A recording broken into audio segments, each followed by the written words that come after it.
जय हो साथियों, मैं हूं वरिष्ठ अध्यापक हिंदी सूरजपाल सिंह, आपका अपने YouTube channel SP classes Hindi में हार्दिक स्वागत करता हूं।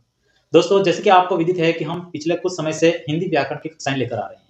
आने वाले समय में बहुत सारी प्रतियोगी परीक्षा आने वाली है, जिसको ध्यान में रखते हुए हम संपूर्ण हिंदी व्याकरण को बहुत ही फास्ट और बिल्कुल शुद्ध रूप में और याद करने की ट्रिक किस प्रकार से उसको याद किया जाए, ऐसे ही आपको देने का प्रयास कर रहे हैं। सीधा आपको परोस रहे हैं, आपको तो सिर्फ खाना है, तो खा लो फटाफट और फिर इसका फायदा ले लो। तो पिछले समय में हमने पढ़ा वर्ण विचार और संज्ञा, और आज हम पढ़ने जा रहे हैं सर्वनाम। संज्ञा के बाद में उसका अगला जो होता है टॉपिक वह है सर्वनाम। तो सर्वनाम के बारे में अपन पढ़ेंगे आज। और जो पिछली वीडियो है हमारी, उसको आप नीचे डिस्क्रिप्शन में देख सकते हैं, उनको आप देख करके उनका फायदा लें। और इन क्लासों को अपने मित्रों में सभी जगह पर इसको शेयर करना है, ताकि सबको फायदा मिले और आप भी आगे बढ़ें, सबको आगे बढ़ाएं, फायदा लें। तो चलिए दोस्तों, अब हम स्टार्ट करते हैं सर्वनाम। जैसे कि आपने पहले सुन रखा है कि सर्वनाम, यहाँ पे लिख देता हूं मैं, आज का टॉपिक रहेगा हमारा सर्वनाम। फर्स्ट टॉपिक वर्ण विचार, फिर संज्ञा और उसके बाद में सर्वनाम। तो जिस प्रकार से आपको बताया था कि संज्ञा किसे कहते हैं, तो किसी व्यक्ति, वस्तु, स्थान या भाव के नाम को संज्ञा कहते हैं। बहुत ही कम शब्दों में मैं आपको समझाने का प्रयास करूंगा। देखिए, मैं यहाँ पर पहले लिख रहा हूं कि एक वाक्य लिख देता हूं, ठीक है। क्या लिख रहा हूं इसमें, देखिए आप, राम विद्यालय जाता है, ठीक है। यह एक वाक्य लिख दिया। अब इसके अंतर्गत मैंने पूरे इतने शब्दों का संयोजित किया है। तो देखिए आप, यह जो राम है, यह क्या है, व्याकरणिक कोटियों के अनुसार आप इसे क्या कहेंगे, यह क्या है, एक संज्ञा है, ठीक है। अब मैं दूसरा वाक्य लिखता हूं, इसमें देखिएगा आप, वह विद्यालय जाता है, ठीक है। यह भी दूसरा वाक्य। अब मैंने यहां पर उसका नाम लिखा था, अब उसके स्थान पर मैंने इसके लिए कौन सा शब्द प्रयोग किया, वह राम विद्यालय जाता है। अब मैंने राम राम राम बार बार अपन उसका प्रयोग न करें, शब्दों की पुनरावृत्ति दोष निवारण के लिए हम सर्वनाम शब्दों का प्रयोग करते हैं। तो राम राम बार बार करेंगे, क्योंकि बार बार अपन क्या होता है कि राम विद्यालय जाता है, उसके बाद में फिर से राम खाना खा रहा है, राम दौड़ रहा है, तो हम राम के स्थान पर कौन सा शब्द प्रयोग कर देंगे अगले वाक्य में, जैसे कि वह। तो यह जो राम है, यह क्या कहेंगे, इसको संज्ञा है। और इसके स्थान पर वह शब्द प्रयोग किया, यह क्या बन जाएगा, हमारा सर्वनाम बन जाएगा। तो इसी को कहते हैं सर्वनाम। अब इस वाक्य के आधार पर आपको इसकी परिभाषा भी याद होगी होगी। देखो, इसको हम शब्दों में बयां कर देते हैं कि संज्ञा के बहुत सी साधारण परिभाषा अपन इसमें लिख रहे हैं। संज्ञा के स्थान पर प्रयोग किए जाने वाले शब्दों को सर्वनाम कहते हैं। संज्ञा के स्थान पर प्रयोग किए जाने वाले शब्दों को क्या कहते हैं, सर्वनाम कहते हैं। कैसे, राम विद्यालय जाता है, अब शब्दों की पुनरावृत्ति दोष निवारण के लिए हम बार बार राम राम इस प्रकार के शब्दों का प्रयोग न करेंगे, तो अगले वाक्य में उसके स्थान पर क्या लिख दिया, वह। तो यह जो वह है, वह क्या बन जाएगा, सर्वनाम बन जाएगा, ठीक है। तो इस प्रकार से आप इसको याद कर सकते हैं। मुझे नहीं लगता कि इतनी सरल परिभाषा के अलावा हमें कुछ इसमें याद करना है। बहुत ही सरल तरीके से अपन आज पूरा सर्वनाम पढ़ लेंगे। तो इस प्रकार से आपको याद करना है। तो दोस्तों, अब हम पढ़ते हैं सर्वनाम के भेद, कितने प्रकार के होते हैं सर्वनाम, मतलब कि सर्वनामों के कितने प्रकार होते हैं। अब देखो, मुख्य रूप से अपन इसमें देखते हैं कि सर्वनाम के जो भेद हैं, उनकी संख्या है कितनी, 6, है ना। अब हमें उनको याद करना है। एक में लाइन में कुछ अक्षर लिख रहा हूं, देखो आप कैसे लिखेंगे इसको। मैं लिख देता हूं ऊनी, अनी, प्र और स। इस प्रकार से हम इसको याद कर सकते हैं। अब पुनि, अनि, प्रस, शॉर्ट ट्रिक मान लेते हैं अपन इसको। पहला है पुरुष वाचक सर्वनाम। पुरुषवाचक सर्वनाम के अंतर्गत भी आप देखेंगे कि इसके भी भेद होते हैं मित्रों। तो हम इसको 3 भागों में विभाजित कर देंगे, ठीक है। पहला कौन सा होगा, उत्तम पुरुषवाचक सर्वनाम, मध्यम पुरुषवाचक सर्वनाम और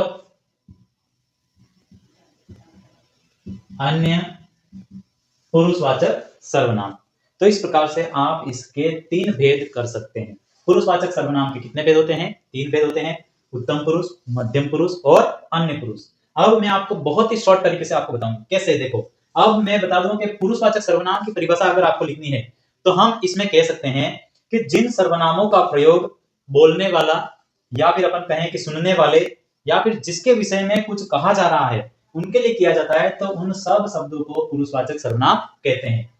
हम सीधा इसके प्रकारों पर जाएंगे, किस प्रकार से इनकी पहचान करेंगे। तो ठीक है, इसके 3 प्रकार होते हैं। अब उत्तम पुरुष, मध्यम पुरुष, अन्य पुरुष। अब मैं इसके अंतर्गत आपको बता देता हूं कि इसके अंतर्गत हमेशा एक व्यक्ति होता है और एक व्यक्ति होता है वह हमेशा अपनी ही बात किया करता है। कैसे? कि इसका नाम क्या है? उत्तम। उत्तम का मतलब क्या होता है? बेस्ट। ठीक है, और बेस्ट कौन होता है? सेल्फ इज बेस्ट, मतलब कि हम अपने आप को हमेशा बेस्ट मानते हैं, सर्वोत्तम। तो उसके बाद में उत्तम का मतलब होता है मैं। कौन आ जाएगा इसमें? मैं शब्द आता है। अब इसके अंतर्गत मैं कहूंगा कि मेरे, मेरी, ठीक है, मेरा। इस प्रकार से जो शब्द बनेंगे दोस्तों, हमें इनको याद रखना है। अब उसके बाद में हम देखते हैं उत्तम पुरुषवाचक। उत्तम पुरुषवाचक सेल्फ के लिए अपन करते हैं मैं, मेरे, मेरी, मेरा। ठीक है, फिर हम, हमारे, हमारी, हमारा, हमने।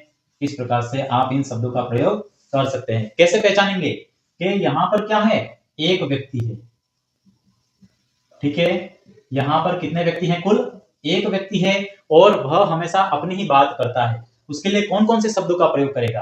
तो मैं यहां पर जा रहा हूं, मेरे पिताजी का नाम, मेरी माताजी का नाम, मेरा विद्यालय, है ना। तो इसमें क्या होगा कि यहाँ पर मेरा शब्द प्रयोग किया जा रहा है। मैं, मेरे, मेरी, मेरा, हम, हमारे, हमारी, हमारा। यानी कि जब अपन बात कर रहे हैं और हमारी उंगली का इशारा हमारी तरफ आता है इस प्रकार से कि मैं, है ना, जैसे कि हम कह रहे हैं ना, मैं मेरी बात कर रहा हूं, किस तरफ? मेरी और उंगली आ रही है। यानी कि वहां पर कौन सा पुरुषवाचक होगा? उत्तम पुरुषवाचक सर्वनाम का प्रयोग वहां पर किया जाएगा। जिन सर्वनाम शब्दों का प्रयोग बोलने वाला या फिर लिखने वाला अपने स्वयं के लिए करता है उन शब्दों के अंदर कौन सा सर्वनाम होता है? उत्तम पुरुषवाचक सर्वनाम होता है।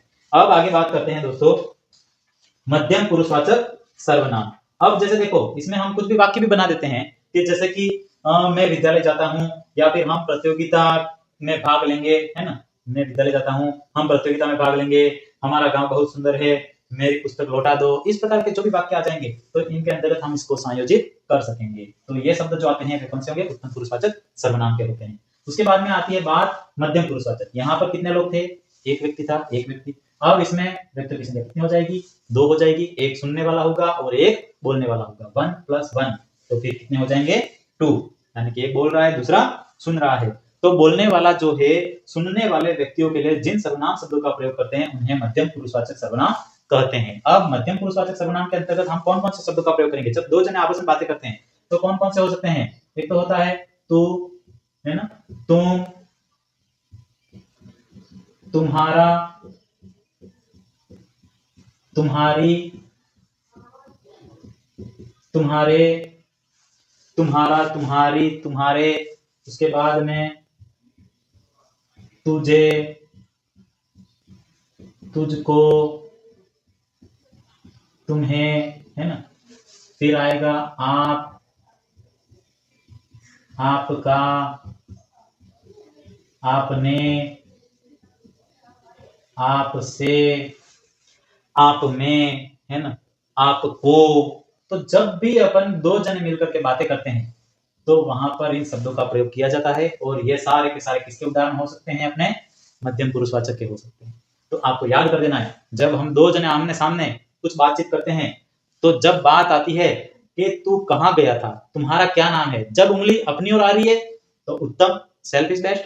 जब उंगली सामने वाले की तरफ जा रही है तो इसका मतलब मध्यम पुरुषवाचक। दोनों के मध्य बात हो रही है। लेकिन अब हम बात करते हैं अन्य पुरुषवाचक सर्वनाम के बारे में। यानी कि देखो, इससे जो भी वाक्य बनेंगे इसके अंतर्गत अपन देखते हैं पहले तो कि भाई तू कहाँ जा रहा है, तुम कहाँ जा रहे हो, तुम्हारा क्या नाम है, तुम्हारी पुस्तक मुझे दे दो, तुम्हारे पिताजी का क्या नाम है, तुझे कितनी बार समझाया, तुझको समझ नहीं आता, तुम्हें मैंने याद किया था।